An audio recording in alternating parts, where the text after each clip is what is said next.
ঝগড়ার সময় আমাকে 1 তালাক 2 তালাক এভাবে করে বলেছে, কিন্তু 3 তালাক বলেনি। এখন আমার প্রশ্ন হচ্ছে, তার এভাবে বলায় আমাদের সম্পর্কটা কি শেষ হয়ে গিয়েছে? এক্ষেত্রে তাহলে আমাদের করণীয় কি এখন বলেন।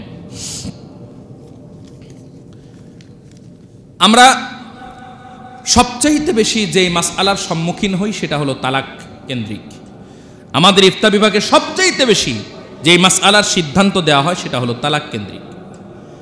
কত হাজারবার বললে আপনারা বুঝবেন তালাক শব্দটা মুখে আনা উচিত না। তালাক যদি দিয়েই দেন আবার আমগো কাছে আসেন কিল্লাই। তালাক মানে কি? বউরে পছন্দ হইতেছে না ছেড়ে দিচ্ছেন তাই তো নাকি? তো আবার তাইলে হুজুরদের কাছে দৌড়ান কেন? হুজুর এখন কি করি, রাগের মাথায় বইলা লাইছি। এজন্য রাগের মাথায় কোনো সিদ্ধান্ত নেওয়া উচিত না। খবরদার, রাগের মাথায় আপনি যে সিদ্ধান্ত নেবেন সেটাই ভুল হবে। এজন্য কখনোই রাগের মাথায় সিদ্ধান্ত নেবেন। এই ধরনের মাসআলা ক্রিটিক্যাল, স্পর্শকাতর। আমরা এই মাসআলাগুলো আমভাবে উত্তর দেই না, কিন্তু এখানে যেই মাসআলাটা, এটার বিধান যেহেতু খুব সহজ, এজন্য আমি এখানে উত্তর দিচ্ছি। যদি বলে তুই 1 তালাক 2 তালাক 3 তালাক বলে নাই, তার মানে তালাক হয়েছে কয়টা? 2টা তালাক হয়েছে। আর 3 তালাক দিলে স্ত্রী মুগাল্লাজা হয়ে যায়, চিরতরে হারাম হয়ে যায়। কিন্তু 1 তালাক বা 2 তালাক এর ভিতরে যদি সীমাবদ্ধ থাকে তাহলে স্ত্রী চিরতরে হারাম হয় না, 2 তালাক পতিত হয়। এখন এই মাসআলার বিধান হলো, যেই বোন প্রশ্নটি করেছে তার স্বামীর জন্য সে হারাম হয়ে যায়নি, এখনো বৈধ আছে। তবে কথা হলো দ্রুত তার স্বামী তার সাথে স্ত্রী সুলভ আচরণ করতে হবে, যেটাকে আরবিতে বলা হয় রজাআত। কি বলে? রজাআত বলে। অর্থাৎ এখন যদি 1 মাসের ভিতরে স্বামী তার স্ত্রীর সাথে স্ত্রী সুলভ আচরণ করে তাহলে এই স্ত্রী আগের মতোই বৈধ থাকবে। বিশেষ দ্রষ্টব্য জ্ঞাতব্য বিষয় হলো, তার স্ত্রীর উপরে যে 2 তালাক পড়েছে, মৃত্যু পর্যন্ত এই 2 তালাক থেকে যাবে। আজ থেকে 40 বছর পরেও যদি তার স্ত্রীকে গিয়ে বলে তোরে 1 তালাক দিলাম, তাহলেও স্ত্রী কি হয়ে যাবে? এই 2 তালাক থেকেই যাবে। এরপরে যে কোনো সময়ে যদি সে 1 তালাক দেয়, এই 2 এর সাথে অ্যাড হয়ে পূর্ণ 3 তালাক হয়ে যাবে। কথা কি বোঝাতে পেরেছি? তার মানে স্ত্রী আগের মতোই আছে, কিন্তু তার উপরে কয় তালাক পড়ছে? 3 গুলি খাইলে মইরা যায়। খাইছে কয়টা? মরে নাই, আছে। তবে আরেকটা গুলি মারলেই শেষ, সেটা হলো আরেক তালাক। মাসআলা কি বোঝাতে পেরেছি?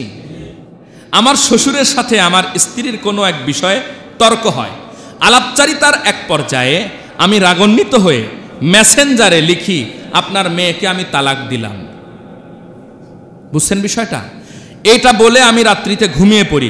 ঘুম থেকে উঠে দেখি এখনো আমার শ্বশুর মেসেজটি দেখে নাই। আমি মেসেজটি ডিলিট করে দেই। এবার আমার স্ত্রী আমার জন্য বৈধ না অবৈধ? মাসালাটা বুঝছেন? মানে শ্বশুরের সাথে বাকবিতণ্ডার এক পর্যায়ে বলছে, তোমার মেয়ের আমি তালাক দিলাম, মানে বলে নাই, মেসেঞ্জারে মেসেজ করছে, আপনার মেয়েকে আমি কি দিলাম? তালাক দিলাম। সকালবেলা উঠে মাথাটা একটু ঠান্ডা হয়েছে, হাই রে কাজটা করলাম কি। উঠা দেখে, বাহ, শ্বশুর তো এখনো মেসেজ সিন করে নাই। বোঝা যায় না? মেসেজ দেখলে বোঝা যায়, না দেখলেও বোঝা যায়। এখনো যেহেতু মেসেজ সিন করে নাই, বাস ডিলিট করে দিছে। এখন বিধান কি? বিধান হলো, আপনার তালাক হয়ে গেছে, আপনার শ্বশুর এটা দেখা শর্ত না। কেউ যদি নিজের খাতায় এমনে লেখে, নিজে, আশপাশে কেউ নাই, নিজের খাতায় কেউ একজন এভাবে লিখছে, আমার বউরে আমি তালাক দিলাম, স্ত্রী তালাক হয়ে যাবে। কথা বুঝাইতে পারছি? তালাকের জন্য কোনো শর্তের, কোনো সাক্ষীর জরুরত নাই, কাউকে শোনানো জরুরি না। আপনি নিজে নিজে তালাক দিচ্ছেন, বাস তালাক হয়ে গেছে। এখন কথা হলো কয় তালাক হয়েছে? যেহেতু কোনো সংখ্যা উল্লেখ করেন নাই, বলছে আপনার মেয়েকে আমি তালাক দিলাম, তালাক হয়ে গেছে, কিন্তু হয়েছে 1 তালাক। কয় তালাক? আরো জোরে বলেন না। 1 তালাক হয়েছে। আপনার স্ত্রী আপনার জন্য এখনো বৈধ আছে, তবে 1 মাসের ভিতরেই আপনার স্ত্রীর সাথে স্ত্রী সুলভ আচরণ করতে হবে, তাহলে আপনার স্ত্রী আপনার জন্য বৈধ হয়ে যাবে। তবে মনে রাখতে হবে আগের কথা, যে মৃত্যুর আগ পর্যন্ত এই 1 তালাক তার উপরে থেকে যাবে। এরপরে আবার যদি আপনি কখনো তালাক দেন, 1 বা একাধিক, এই 1-এর সাথে সেটা কি হবে? অ্যাড হবে। তাকদীর যদি সত্য হয় তাহলে কি আমল করা বৃথা? গুরুত্বপূর্ণ প্রশ্ন, মনোযোগ আছে তো? এটা বুঝতে হলে একটু মনোযোগ দিয়ে শুনতে হবে। তাকদীর যদি সত্য হয় তাহলে আমল কি বৃথা নয়? মানে প্রশ্নকারীর উদ্দেশ্য হলো এই, টাইপিং করা প্রশ্ন অত্যন্ত গুরুত্বের সাথে করেছেন, জাযাকাল্লাহ। নামও দিছেন মোহাম্মদ গিয়াসউদ্দিন সাহেব। তাকদীর যদি সত্য হয় তাহলে আমল কি বৃথা নয়?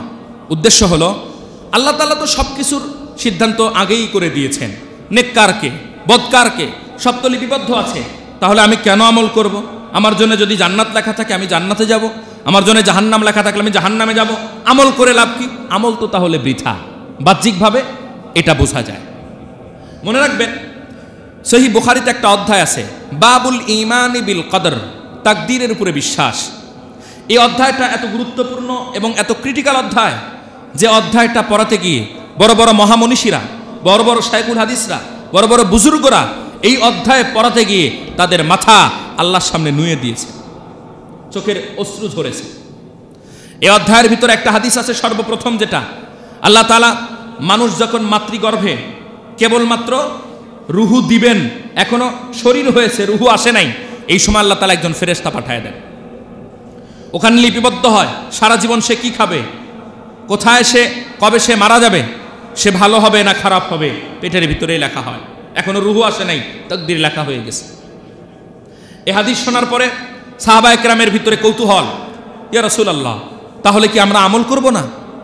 আমরা ভালো কি মন্দ সেটা তো লেখা হয়ে গেছে, আমরা কি তাহলে আমল বাদ দিয়ে বসে থাকবো? হযরত আলী বর্ণনা করেন, এর 2-3টা পরেই একটা হাদিস হযরত আলী বর্ণনা করেন, আমরা যখন এই প্রশ্ন করলাম আল্লাহ নবী এক কথায় তার জবাব দিয়ে দিলেন। নবীজি বললেন, ফাকুল্লুন মুয়াসসিরুল লিমা খুলিকা লাহু, মনে রেখো যাকে আল্লাহ যেই জায়গার জন্য বানিয়েছেন তাকে সেই জায়গার কাজ করায়াই নেবেন। সুবহানাল্লাহ বলেন না? যাকে আল্লাহ জান্নাতের জন্য বানিয়েছেন তাকে জান্নাতের কাজ করিয়ে নেবেন, যাকে জাহান্নামের জন্য বানিয়েছেন তাকে জাহান্নামের কাজ করিয়ে নেবেন। এবার আপনি কোন কাজ করতেছেন, আপনি কোথাকার, আপনি নিজেই নিজের বিচার করেন। আপনি যদি মনে করেন যে আমি কোনো আমল করব না, আমার তো জান্নাত জাহান্নাম আগের থেকে লেখা আছে, আমল করব না, ছাড়েন। আর মনে মনে এই সিদ্ধান্ত নিয়েই রাখেন আপনাকে আল্লাহ জাহান্নামের জন্য বানাইছে। আর যারা মনে করে না আমার আল্লাহ আছে, আমাকে দেখতেছেন, আমাকে ইবাদত করতে হবে, বোঝা গেল এই লোককে আল্লাহ নামাজ কালাম পড়ায় নিচ্ছে, মানে কি তাকে আল্লাহ বানাইছে কোথাকার জন্য? জান্নাতের জন্য।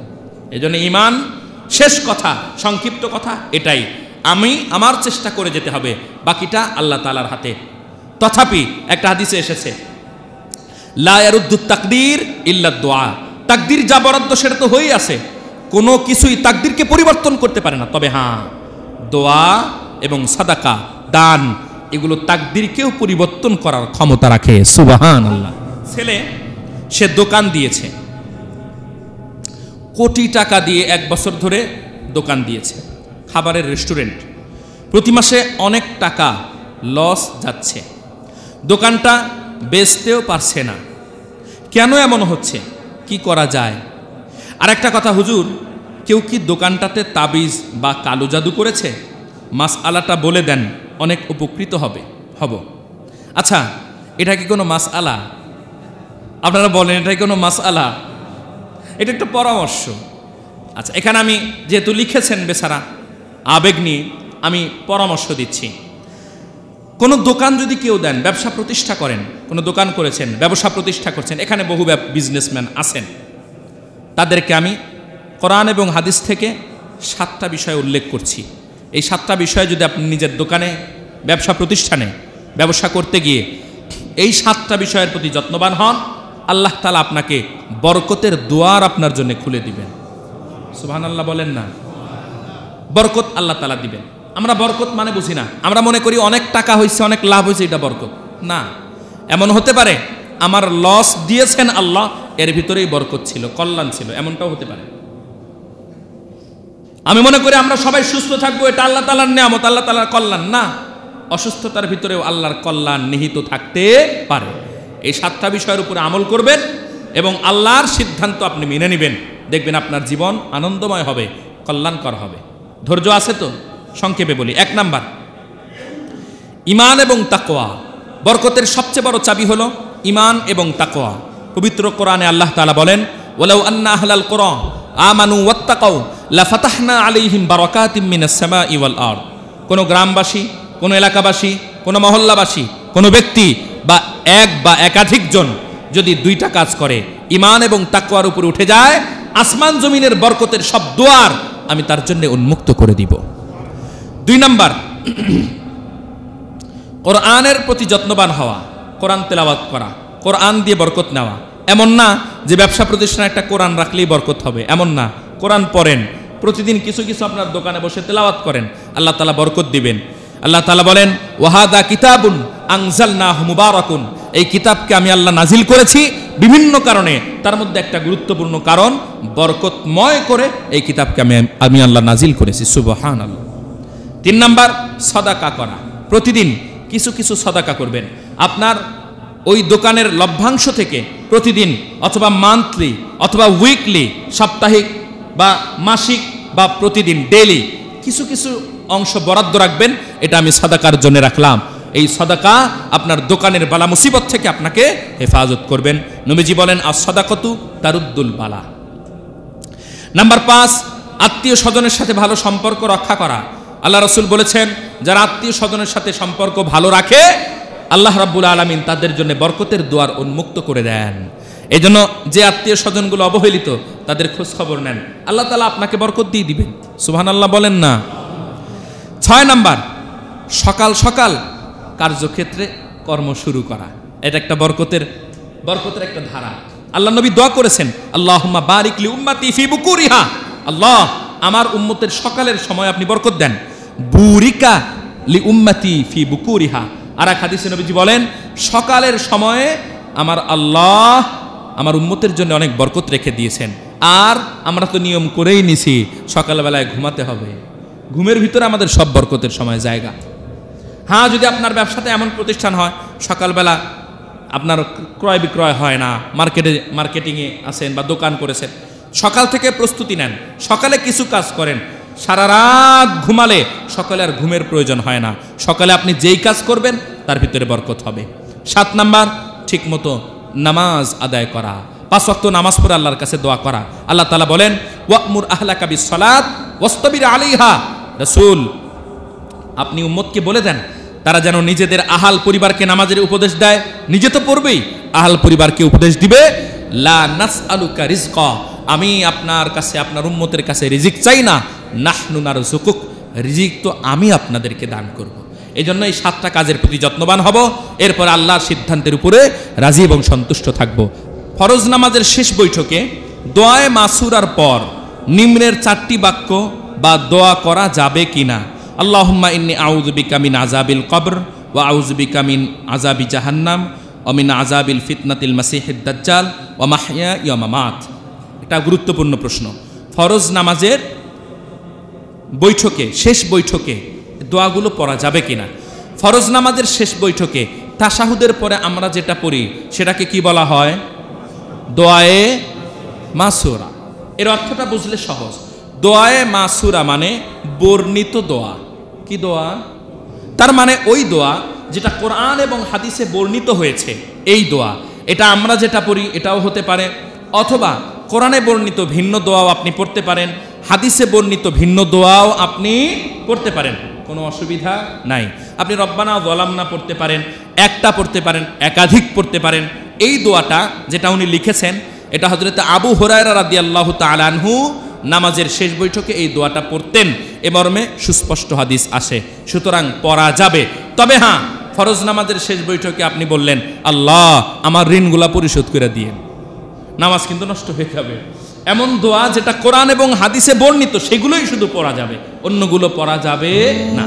আল্লাহ তাআলা আমাদের সঠিক